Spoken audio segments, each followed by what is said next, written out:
Eu vou ler aqui um trechinho de um artigo com a última pesquisa que foi feita sobre divórcio, uma pesquisa do IBGE. No ano de 2021, o brasileiro se divorciou como nunca. Foram 386 mil pedidos de divórcio. Recorde histórico desde 1984, quando se iniciou as pesquisas. Eu acredito que eles não fazem por ano, e a última foi feita em 2021. Ao longo dos anos, o brasileiro passou a se divorciar mais em relação ao número de casamentos. Tínhamos 10 divórcios a cada 30 casamentos. Então, 30 casamentos, 10 divórcios, 20 permanecia casado. E agora essa média é 10 a cada 24. Explica a especialista lá do IBGE. Ou seja, quase 50% das pessoas que casam, elas acabam em divórcio. E aí ontem, ministrando casamento aqui, eu até contei uma piada, né? Que dizem que casamento é igual a linha verde do metrô. Ela começa no paraíso e termina na consolação. Não é? E realmente, essa piada tem uma certa verdade para o mundo.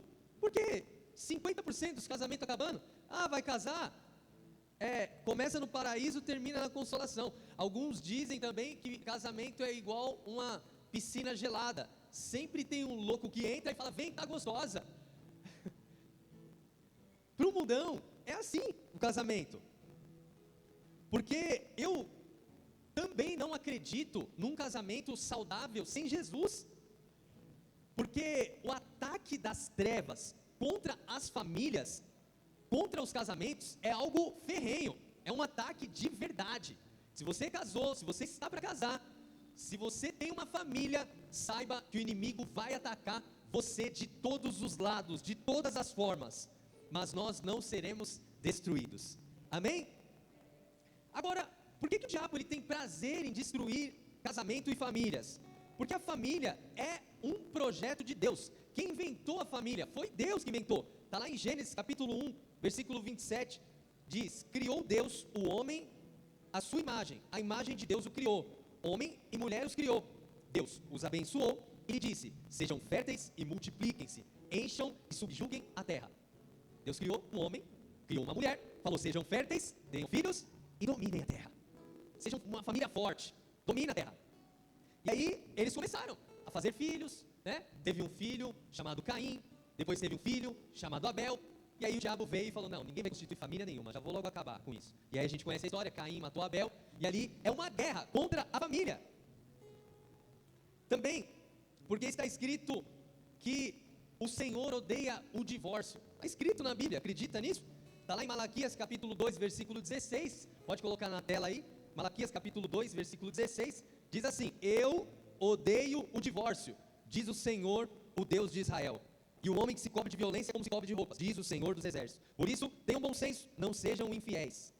Esse é o versículo onde está escrito que Deus, ele odeia o divórcio. E se está escrito que Deus odeia o divórcio, imagina o que o diabo vai fazer para que as pessoas se divorciem, para que uma família seja destruída. Quem é o inimigo de Deus, igreja? O diabo? Né? Não. Deus, ele não tem inimigo. Aprende essa aí, hein? Deus não tem inimigo, porque ninguém tem o poder que ele tem. Pois todos nós, inclusive o diabo, foi criação dele. Mas a Bíblia diz em 1 Pedro capítulo 5, versículo 8, que o diabo é nosso inimigo. É inimigo meu, inimigo seu.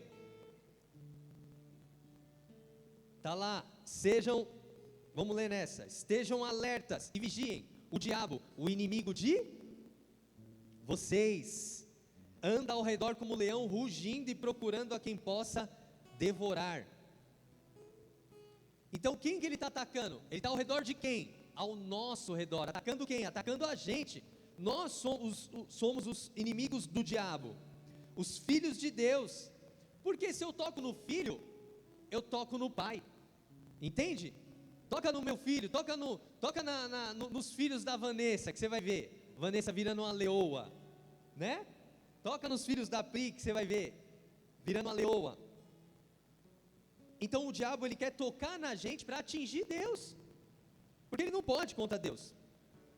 E para a gente entender melhor sobre o porquê o diabo quer tanto destruir famílias, nós precisamos esclarecer para que existe uma família, qual é o propósito da família. Se a gente perguntasse para os noivos ou para o casal que vai ali se casar, por que vocês vão se casar? Eles vão dizer para mim, talvez, não sei, muitos de nós diríamos, para sermos felizes, para estarmos juntos para sempre. I love you, eu amo ela. Porém, o propósito de Deus para a família não tem nada a ver com amor ou com ser feliz. Deus não poderia fundar o propósito da família no amor que um sente pelo outro. Porque muitos de nós, na primeira crise no casamento, costumamos dizer, não tem mais amor, acabou o amor, eu não amo mais. Já ele é muito diferente de mim, eu sou muito diferente, né? E tudo, várias setas vai vir na nossa mente, falando, deixa quieto esse casamento, abandona. Pode reparar, igreja, quando um casal, ele se casa e ele não tem filhos, é mil maravilhas, é só lua de mel. Mas a partir do momento que nasce o primeiro filho, já vem o primeiro pensamento de divórcio. Por quê? Porque está sendo cumprida a palavra. O homem deixará pai e mãe, se unirá à sua mulher, os dois serão uma só carne. E aí aquela palavra que nós vemos em Gênesis, multipliquem-se, sejam férteis, subjuguem a terra. Está sendo formada uma família. E é nesse momento que o diabo entra e fala, já vou acabar com essa família agora. Então o propósito da família, a resposta do propósito da família, ela está em Malaquias capítulo 2, versículo 15. Olha isso, Malaquias capítulo 2, versículo 15, diz assim, não foi o Senhor que os fez um só, juntou os dois e fez um só, em corpo e em espírito eles lhe pertencem, e por que um só? Porque ele desejava uma descendência consagrada. O propósito de Deus para a família são os filhos, o Senhor deseja uma descendência consagrada a Ele. Eu, infelizmente, não nasci consagrado a Deus, nem batizado ali no padre eu fui, minha irmã foi, eu não lembro se meu irmão foi, mas as pessoas olhavam para mim e falavam para minha mãe, Dona Isabel, você não vai batizar o Marquinho? Ele vai ser pagão, vai ir para o limbo, né, como é que é o nome? O purgatório, né, ele vai ter que, né, ele não é batizado. Então eu não fui, nem sequer batizado, nem na igreja católica. Mas Deus, Ele deseja uma descendência consagrada. E o que acontece aqui na igreja? O casal ali vai se casar. E aí, eles chegaram na igreja, cada um com a sua vida destruída. E aí eles foram tendo um encontro com Jesus. E aí foi inserido dentro deles que não poderia ficar tendo relação sexual por aí, né? Porque a relação sexual, na verdade, é um presente de Deus. Só que todo presente, ele vem dentro de uma caixinha, não vem dentro de uma embalagem. Essa embalagem se chama casamento, certo? Casamento, aí a gente fala para eles, só tem relação depois do casamento. E aí, eles, amém, maravilha, então vamos nos casar. E aí eles começam se casando, aí eles vão curtir o casamento, há anos lá na frente, em nome de Jesus, eles vão ter os seus filhos. E os filhos deles vão ser uma descendência consagrada, já nasceu no berço, amém, igreja? Porque o nosso Deus, Ele é um Deus que age de geração em geração, Ele tem um plano para a nossa descendência, não é um plano só para mim, é um plano para a minha descendência. Ele trabalha de 4 em 4 gerações, é tátara, bisa, vô, pai e filhos, amém? Salmo 127, diz assim, Salmo 127, versículo 3, os filhos são herança do Senhor, uma recompensa que Ele dá, como flechas nas mãos do guerreiro, são os filhos nascidos na juventude, como é feliz o homem cuja aljava está cheia deles, não será humilhado quando enfrentar seus inimigos no tribunal. Os filhos são herança, uma herança do Senhor. Herança é algo conquistado pelo Pai e deixado para os filhos. Jesus conquistou os nossos filhos na cruz do Calvário. Ele comprou os nossos filhos por um alto preço e confiou essa herança a nós. Cuida aí da herança, para que nós possamos administrar essa herança da melhor forma possível e multiplicá-la, para que eles tenham filhos ali deixa eu ver, não, é outro versículo, nós vemos, vamos voltar aqui no Salmo 127, no versículo 4, que ele fala das flechas. O que são flechas? Flechas são armas, armas de guerra. Assim como nós somos uma arma contra o inimigo, os nossos filhos precisam ser armas que vão além de nós. Nós somos armas, né? O arqueiro, ele está aqui, né?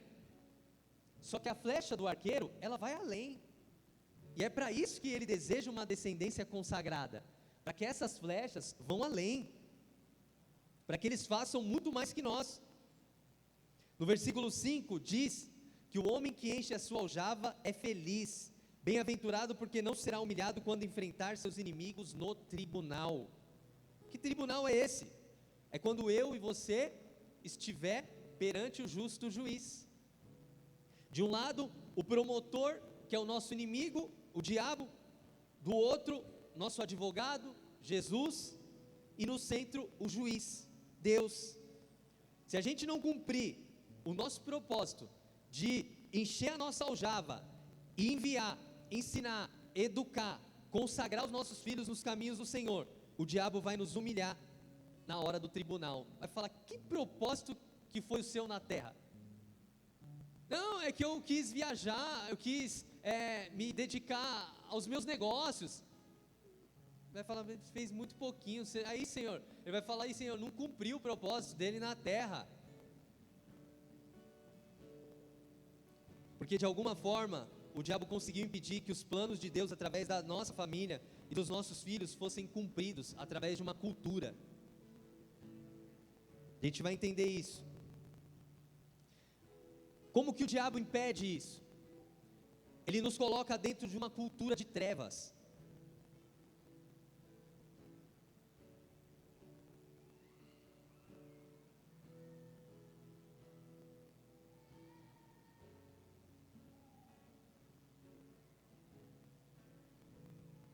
Davi, ele sempre fugia de Saul, e ele sempre buscava ajuda de aliados. Quando ele viu que Saul estava frenético atrás dele, Davi se desesperou. Em 1 Samuel capítulo 27, versículo 1, diz que Davi teve uma ideia genial.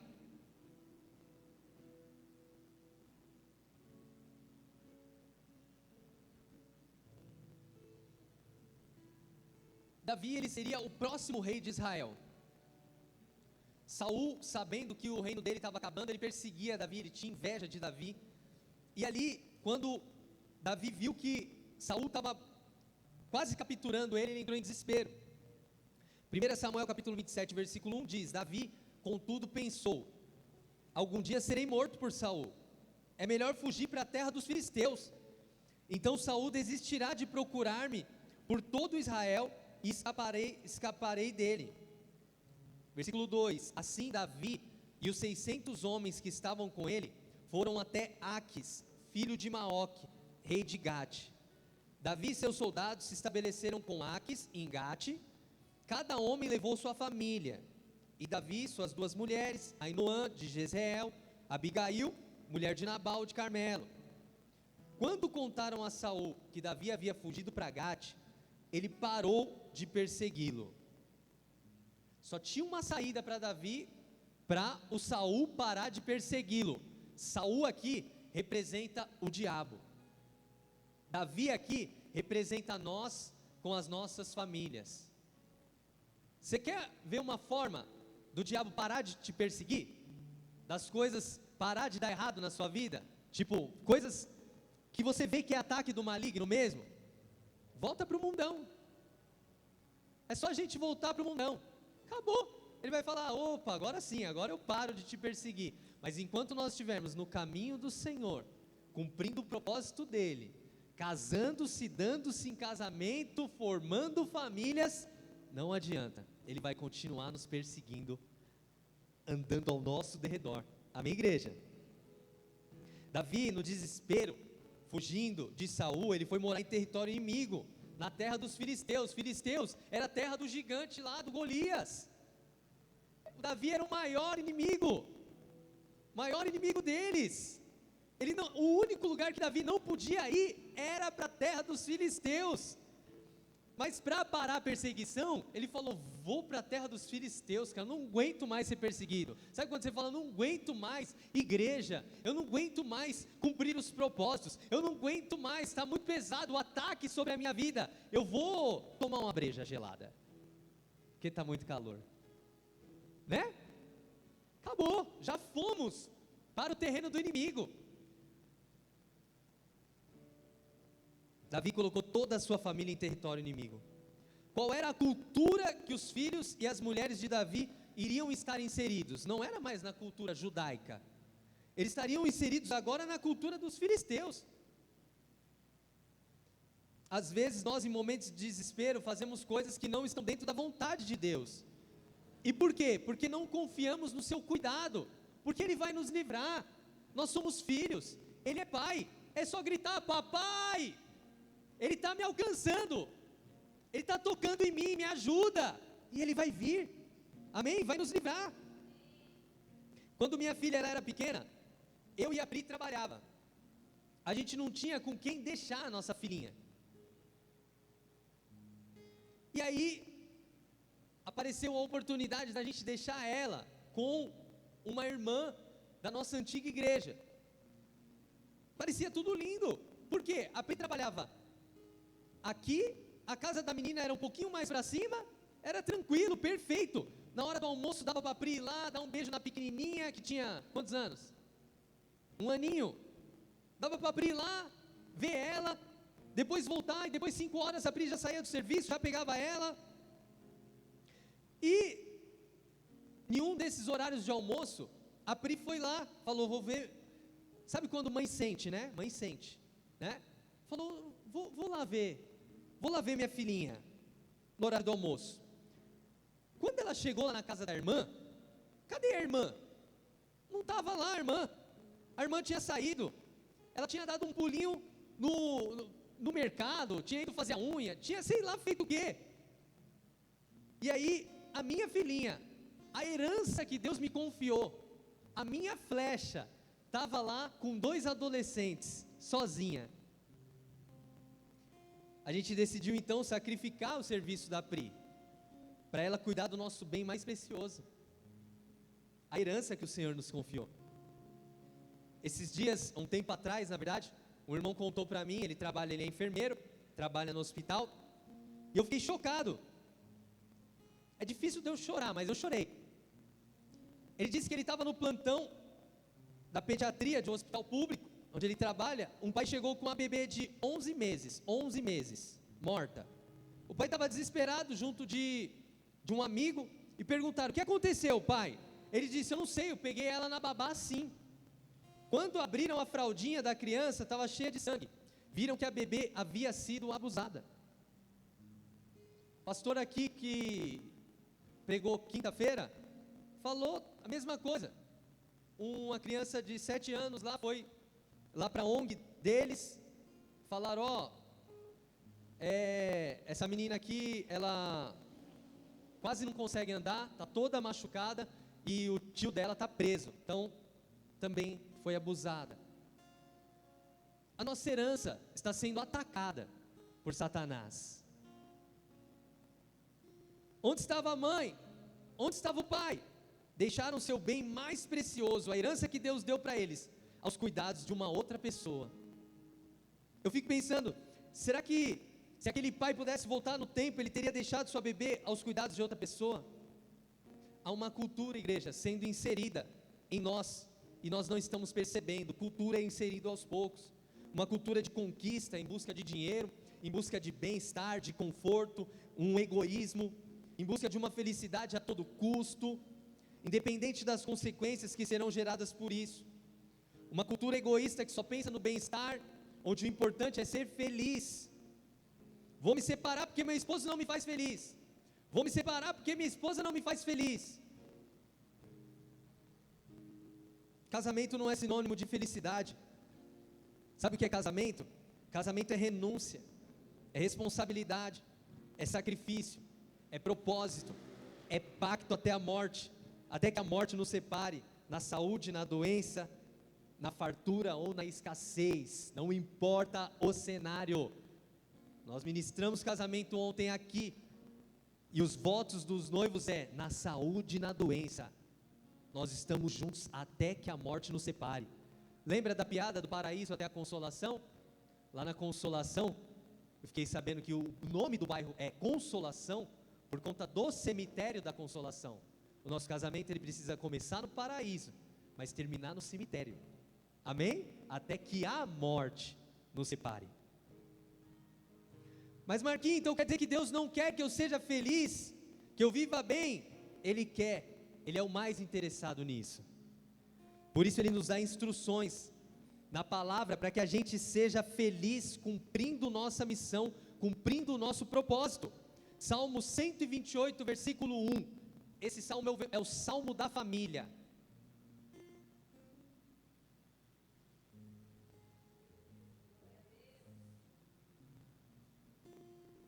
Salmo 128, versículo 1, como é feliz quem teme ao Senhor, quem anda em seus caminhos. É feliz, está vendo? É felicidade. Você comerá do fruto do seu trabalho, será feliz e próspero. Quem quer comer do fruto do trabalho, ser feliz e próspero? Sua mulher será como uma videira frutífera em sua casa. Eita, tá aí ó, desde os 30 frutificando, 10 anos frutificando, hoje está com 40, já não frutifica mais, mas é como uma videira, né? Frutífera em sua casa. Seus filhos serão como brotos de oliveira ao redor da sua mesa. É uma maravilha, todo mundo na mesa. Depois vai arrumar namorado, e aí vai vir, e vai todo mundo sentar na mesa, e vai ser uma família feliz. Quem está aqui, igreja? Assim será abençoado o homem que teme ao Senhor. Eita, cadê os homens que temem ao Senhor aí? Que o Senhor o abençoe desde Sião, para que você veja a prosperidade de Jerusalém todos os dias da sua vida, e veja os filhos dos seus filhos, e haja paz em Israel. Os filhos dos meus filhos, eu quero ver os filhos dos meus filhos. Quando eu fazia parte da cultura do mundo, a cultura das trevas, eu e minha esposa pensávamos, não vamos ter filhos, pôr filho no mundo para sofrer. Olha a ideologia de gênero aí. Não, a gente era da ideologia, né? A gente era a favor da ideologia. A gente falava, vamos curtir a vida. Aí Deus nos deu logo 3. Só para dizer, não é mais a sua vontade, é a minha. Quem é você para bloquear um plano que eu tenho na sua geração? Porque o nosso Deus é um Deus geracional. Ele trabalha de geração em geração. Ah, Marquinho, então quer dizer que eu não tenho o direito de pensar em não ter filhos? Tem, você tem o seu direito. Porém, se for para você ter uma carreira, conquistar, viajar, ser rico, feliz, ser egoísta, você está fora do propósito. Sinto muito em te dizer isso. Agora, se for para você se dedicar na obra, como foi na vida de Paulo, aí é um particular seu. Paulo falou, eu não quero casar, eu vou me dedicar à obra do Senhor, e ele fez o que fez, e a gente fala dele até hoje. Se for para esse motivo, maravilha. Mas se você casou, meu irmão, vamos embora, vamos cumprir o plano e os propósitos de Deus nessa terra, amém, Jé? Porque Deus usa os nossos filhos como arma. Aí vai ter aquelas pessoas que falam, mas eu não posso ter filhos. Aí foi da sua vontade? Não, foi da vontade dele. Você está tentando e não está tendo? É ele tem um plano nisso. Ele quer que você faça uma outra coisa e não cumpra esse propósito. Seu propósito seja outro. Amém, igreja? Quando os hebreus, eu estou terminando, só falta meia hora. Quem está gostando? Quando os hebreus foram para a Babilônia cativo, acabou tudo, acabou. A nação de Israel tinha acabado, tinha ido todo mundo preso para a Babilônia. Deus, ele só deu uma direção para eles. Olha essa direção. Jeremias capítulo 29, versículo 4.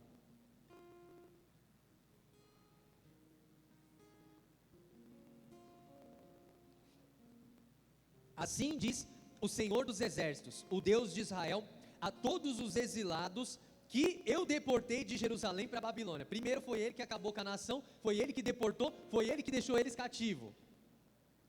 E aí ele falou assim, no versículo 5, construam casas, versículo 5, Jeremias 29, 5. Aí ele fala, construam casas e habitem nelas, plantem jardins, comam dos seus frutos. Casem-se, tenham filhos e filhas, escolham mulheres para casar-se com seus filhos e deem as suas filhas em casamento, para que também tenham filhos e filhas. Multipliquem-se e não diminuam. Por que Deus disse isso? Qual o contexto? Porque Ele usa a mesma estratégia que foi usada no Egito. Deus usa uma estratégia de geração em geração. O faraó, lá quando eles estavam cativos agora no Egito, eles eram escravos, Deus usou uma estratégia em oculto. Ele foi colocando no coração dos hebreus, vai multiplicando aí. 40 anos, nasce uma geração. O faraó ficou com medo, porque ele falou, olha o tamanho desse povo, vamos começar a matar todo mundo, vamos começar a matar as criancinhas, matem os meninos, que nascerem agora, porque essa nação está crescendo muito. E era a estratégia de Deus, é que uma nação consagrada se multiplicasse. E da mesma forma que o faraó mandou matar as crianças, o inimigo quer acabar com os nossos filhos, levando os prisioneiros, colocando na nossa cabeça cristã, que você não precisa ter filhos, basta você ter um pet, está tudo certo. Deixa eu te dizer uma coisa, ter um pet é muito legal, nós temos um pet, mas é muito diferente de ter um filho. Por um pet, eu não acredito que alguém daria a sua vida, mas por um filho, qualquer mãe que está aqui daria a sua vida por um filho. Enquanto a gente fica nessa cultura, crianças estão sendo ensinadas na cultura da ideologia de gênero. Enquanto famílias são destruídas, orfanatos estão cada vez mais cheios. E quem vai adotar essas crianças do orfanato? Os casais homoafetivos, que não podem ter filhos. Eu não posso ter, eu vou adotar. Eles irão ensinar tudo sobre a ideologia de gênero para eles, e irá crescer uma geração totalmente fora dos propósitos de Deus. Esse é o plano. O plano é esse. Eu faço uma geração crescer aqui com a cabeça totalmente pervertida, mas o plano de Deus é fazer uma geração crescer aqui totalmente consagrada nos princípios e nos planos de Deus, para que a gente vença essa batalha. Amém, igreja? Quem vai se levantar contra tudo isso? São os nossos filhos, os filhos dos crentes, os filhos dos cristãos, os filhos daqueles que estão sendo ensinados na palavra, porque eles serão uma bomba no inferno. Amém, igreja?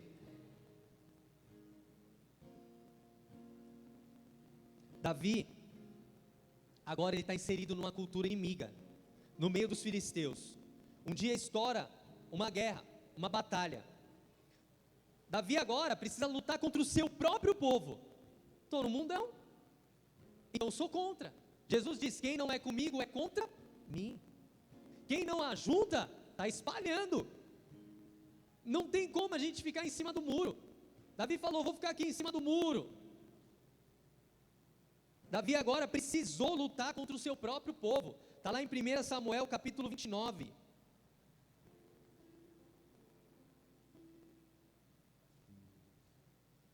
Versículo 1.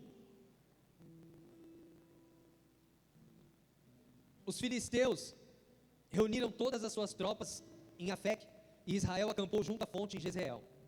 Enquanto os governantes filisteus avançavam com seus grupos de 100 e de 1000, Davi e seus homens iam na retaguarda com Aques. Os comandantes dos filisteus perguntaram, o que esses hebreus fazem aqui? Aques respondeu, esse é Davi, ele era o oficial do Saul, rei de Israel. Ele já está comigo há mais de um ano, e desde o dia em que deixou Saul, nada fez que mereça desconfiança. Aques era o rei dos filisteus. Davi estava lá ajudando o exército inimigo. Os comandantes chegaram para o rei e falaram, rei, quem é esse hebreu? O que esse cara está fazendo aqui com a gente está indo lutar contra o povo dele. Aí o Aques pegou e falou assim, não, ele já está comigo mais de um ano, pode ficar tranquilo, ele é de confiança minha. Versículo 4, contudo, os comandantes filisteus se iraram contra ele e disseram, mande embora esse homem para a cidade que você designou, ele não deve ir para a guerra conosco, senão se tornará nosso adversário durante o combate. Qual seria a melhor maneira de recuperar a boa vontade do seu Senhor, senão às custas das cabeças de nossos homens? Não é ele o Davi, de quem cantavam suas danças, Saul abateu milhares e Davi suas dezenas de milhares? Não foi aquele o Davi, aquele que matou o nosso gigante? Como é que ele vai vir para a guerra com a gente? Isso aí é quando desviado, pessoa que se afasta da presença de Deus, ela volta para o bar. Chega lá no bar, aí os demônios falam: quem é que é o que pregava? É o que pregava, é o que pregava. Que pregava no bola, é o que pregava no bola. Que pregava lá na Assembleia, é ele mesmo. Aí os demônios vão falar: ah, não, manda ele embora. E aí é quando muitas vezes a gente sai fugido de um bar vendo demônios. Uma vez, quando eu me converti, meu irmão falou: vou fazer meu noivado lá naquele bar lá que a gente gosta. Falei: tá bom, então vamos. A Pri não era convertida, e eu falei: vamos lá no noivado do meu irmão. E fui lá no bar, lá na Penha. Chegou lá dentro, todo mundo bebendo, e eu falei: o que eu faço agora, Gleides? Aí eu olhei no cardápio, estava lá, Heineken sem álcool, não, Kronenbier, sei lá, sem álcool. Aí eu falei: vou tomar uma sem álcool. E aí eu era novo convertido, não tinha líder, não tinha nada. E aí eu peguei e fiquei bebendo.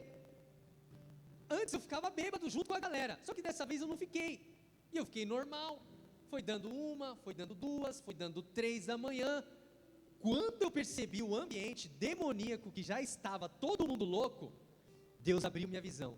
Quando eu olhava para as telas da TV, daquele bar, apareciam os demônios na tela. Aí eu ia andando assim no meio das pessoas, desnorteado, as pessoas iam olhando assim para mim, com cara de demônio. Era como se ele estivesse falando para mim: o que você está fazendo aqui? Está atrapalhando o meu mover aqui, vai embora. Aí eu falei: Pri, vamos embora, minha cabeça está explodindo. Peguei a moto, fui embora. É isso, Davi, ele estava lá. Aí os comandantes pegou e falou assim: manda esse cara embora daqui, cara, ele é contra nós, ele não é daqui. Versículo 6, então Ax chamou a Davi, ele disse: juro pelo nome do Senhor que você tem sido leal, eu ficaria contente em tê-lo servindo comigo. Ó o diabo, eu ficaria muito contente em tê-lo servindo comigo no exército. Desde o dia em que você veio a mim, nunca desconfiei de você, mas os governantes não o aprovam. Volte em paz, não faça nada que desagrade os governantes filisteus. Davi perguntou: o que foi que eu fiz? O que descobriste contra teu servo? Desde o dia que eu cheguei, por que não posso ir lutar contra os inimigos do rei, meu senhor? Aques respondeu: reconheço que você tem feito o que eu aprovo como um anjo de Deus. Os comandantes filisteus, no entanto, dizem que você não deve ir à batalha conosco. Agora levante-se bem cedo, junto com os servos do seu senhor, que vieram com você, e partam de manhã, assim que clarear o dia. Então Davi e seus soldados levantaram-se de madrugada para voltar à terra dos filisteus. Os filisteus, porém, foram para Jezreel. Agora, nessa vacilada de Davi, olha o que aconteceu com a família dele. 1 Samuel, capítulo 30, versículo 1.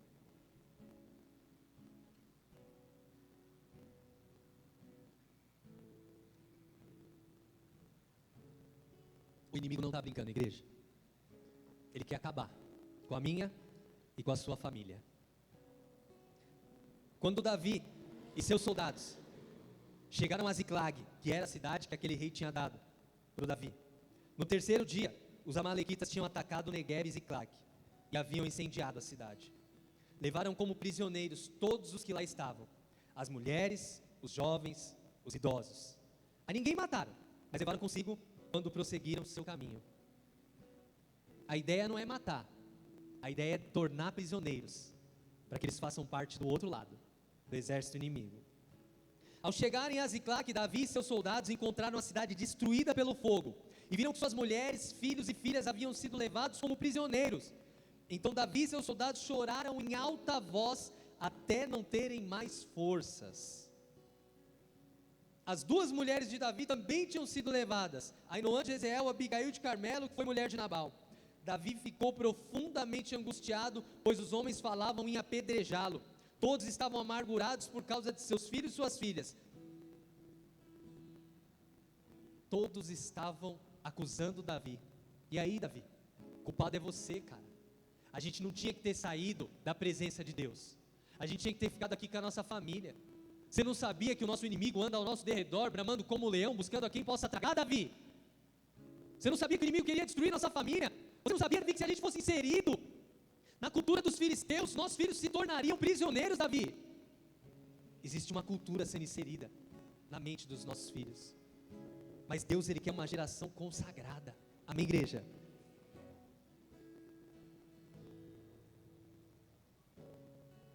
Só que no finzinho do versículo 6, enquanto as pessoas acusavam ele, aqui está o segredo. Davi, porém, fortaleceu-se no Senhor, no seu Deus. A ideia hoje, igreja, é a gente se fortalecer no Senhor, no nosso Deus. A gente se fortalecer na palavra de Deus.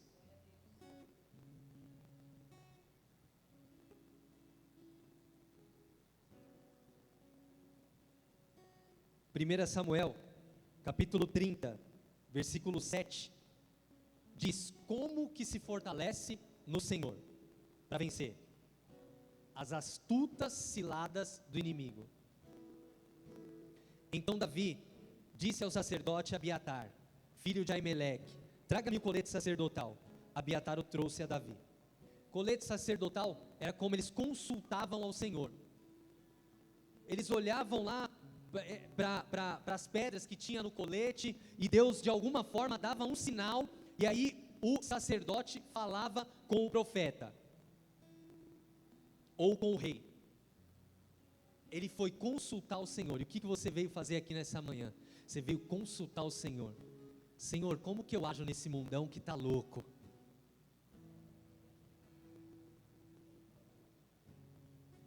Versículo 8. E ele perguntou ao Senhor: devo prosseguir esse bando de invasores? Irei alcançá-los? E o Senhor respondeu: persiga-os. É certo que você os alcançará e conseguirá libertar os prisioneiros. Deus, o Deus dos exércitos, Ele está conosco, igreja. Ele está nos alertando.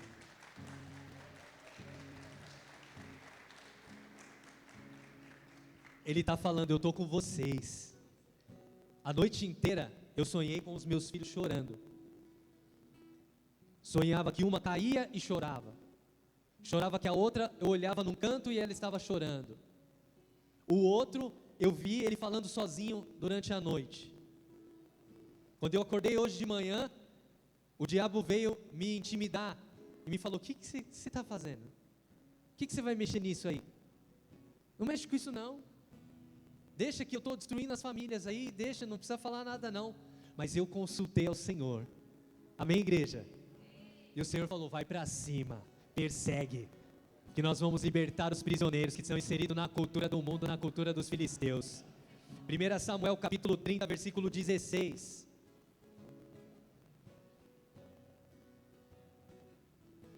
Agora eu estou acabando mesmo, acabou, só esses versículos e acabou. 1 Samuel capítulo 30, versículo 16. Quando ele levou Davi até lá, eles estavam espalhados pela região, comendo, bebendo, festejando os muito bens que haviam tomado da terra dos filisteus e de Judá. Ao inimigo festejando. Está dominado, está tudo dominado, está dominado, é tudo nosso. Versículo 17. Davi os atacou no dia seguinte, desde o amanhecer até a tarde, e nenhum deles escapou, com exceção de 400 jovens que montaram em camelos e fugiram. Davi recuperou tudo o que os amalequitas tinham levado, incluindo suas 2 mulheres. Nada faltou, nem jovens. Cadê os jovens aí? A igreja irá resgatar os jovens. Nem jovens, nem velhos. Cadê os anciãos aí? Nós iremos resgatar os anciãos. Nem filhos, nem filhas. Cadê os filhos e filhas? Nós iremos resgatar os filhos e filhas. Nem bens e nem qualquer outra coisa que foi levada. Nós iremos recuperar tudo. Ora massuriandarabachei. Avance, igreja. O Senhor dos exércitos está com você. Ele está conosco. Abaixe suas cabeças, feche seus olhos.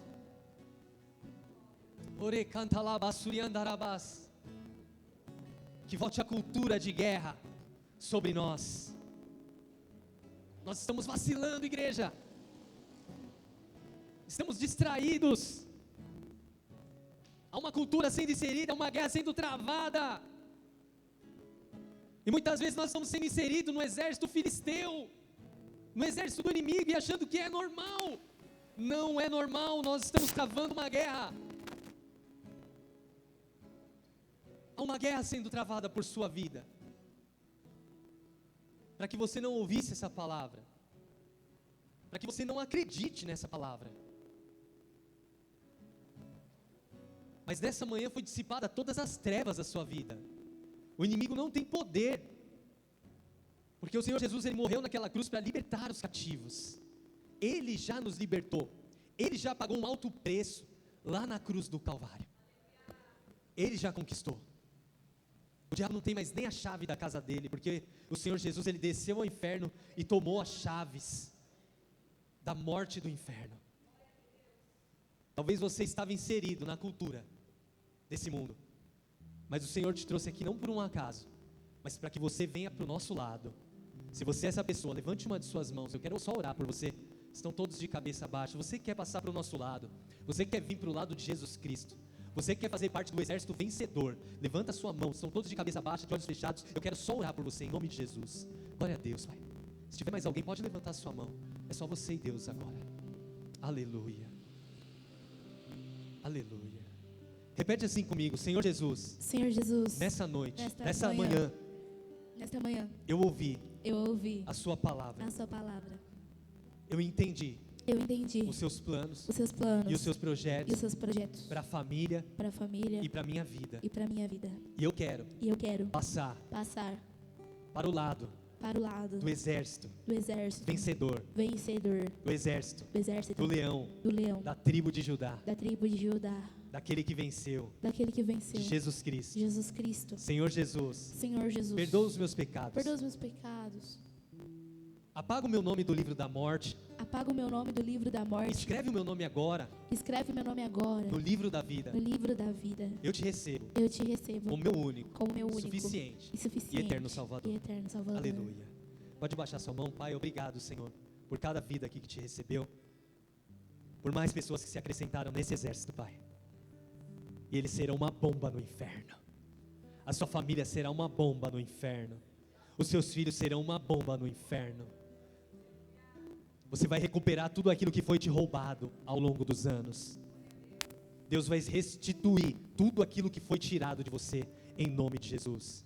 Abençoa-os, Pai, que eles venham a nunca mais sair dos seus caminhos, Senhor, em nome de Jesus. Toda a igreja, se coloque de pé, vamos adorar o Senhor. Que seja inserido em nós uma cultura de guerra, em nome de Jesus. Para você que nos visita hoje pela primeira, segunda, terceira vez, você que recebeu Jesus, nós queremos continuar cuidando de você, ter um contato com você. Nós queremos indicar uma célula para você ir o ano que vem. Ali atrás, essa galera do Boas-Vindas vai estar ali no balcão. Eles querem pegar o seu WhatsApp, te indicar uma célula mais próxima de você, para que você possa ter um líder para te guiar, para você poder vencer essa batalha em nome de Jesus. Amém? Eles vão estar ali no final do culto, deixe seu nome ali com eles. Deus abençoe, vamos adorar.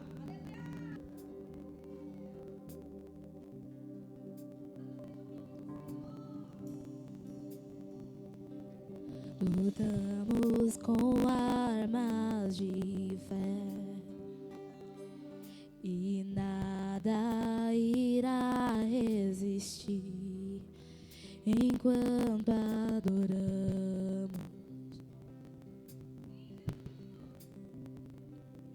Em meio às tribulações, o nosso Deus é vencedor, nós o adoramos.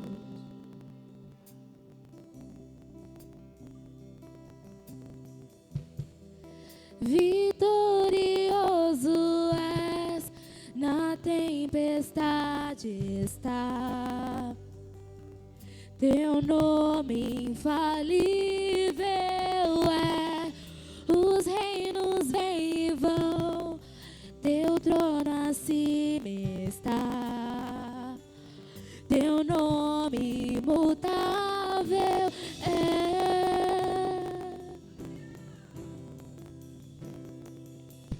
O inferno não prevaleceu e nada irá me impedir. Eu te adorarei. Muralhas vão estremecer, cadeias irão se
como trovão, como um trovão, impetuoso, poderoso é, grandioso,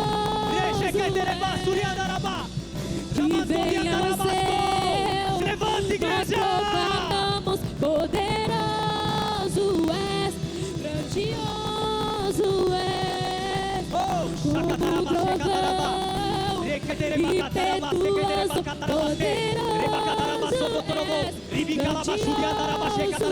Você que ora em língua agora, guerreia no mundo espiritual. A nossa luta não é contra as pessoas, a nossa luta é contra as hostes espirituais da maldade. Sua luta não é contra o seu esposo, sua luta não é contra a sua esposa, sua luta não é contra o seu filho que está nas drogas, sua luta é contra Satanás e seus demônios. Como eu venço eles? Orando em língua, ora em língua agora, ora em língua agora. Nenhum dos meus vai se perder.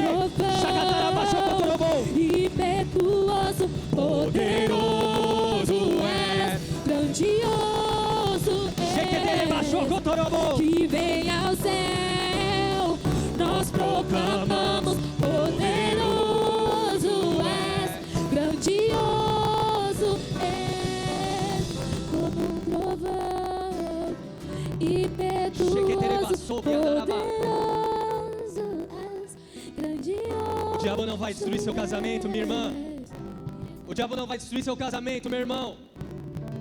O diabo não vai destruir sua família. O diabo não vai destruir os seus filhos. Ore cantalabás. Ele vai atacar de todos os lados. Enquanto eu prego aqui, minha filhinha está aqui atrás, passando mal. Ele vai nos atacar. Vai vir com enfermidades, vai vir com doenças, vai vir com tudo. Com briga, intriga, difamação, com um propósito: destruir a família.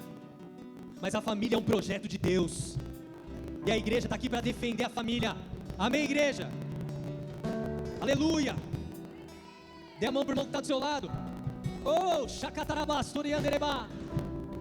Que não seja só aqui essa guerra, essa batalha. Não trava ela só aqui, trava ela lá na sua casa também. Fecha a porta do teu quarto, ora. Minha família é do Senhor. Minha família, os meus filhos é uma geração consagrada. Geração consagrada a Ele. E por quê? Porque Deus deseja uma geração consagrada, para que a gente possa vencer. Senão a gente vai perder, igreja. E nós não estamos aqui para perder. Nós somos do exército vencedor, amém? Levante sua mão. Se Deus é por nós, quem será contra nós? O Senhor é meu pastor, e nada nos faltará. Oremos juntos. Pai nosso que estás nos céus, santificado seja o teu nome. Venha a nós o teu reino. Seja feita a tua vontade, assim na terra como nos céus. O pão nosso de cada dia nos dai hoje. Perdoa as nossas dívidas, assim como temos perdoado os nossos devedores. Não nos deixes cair em tentação, mas livra-nos do mal, pois teu é o reino, o poder e a glória para sempre. Amém, aleluia. Oh!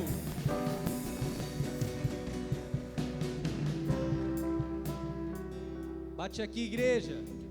Que o amor de Deus, a graça do nosso Senhor Jesus Cristo seja com todos nós, com a nossa família, em nome de Jesus. Vai na paz do Senhor. Um bom almoço para vocês, e à noite nós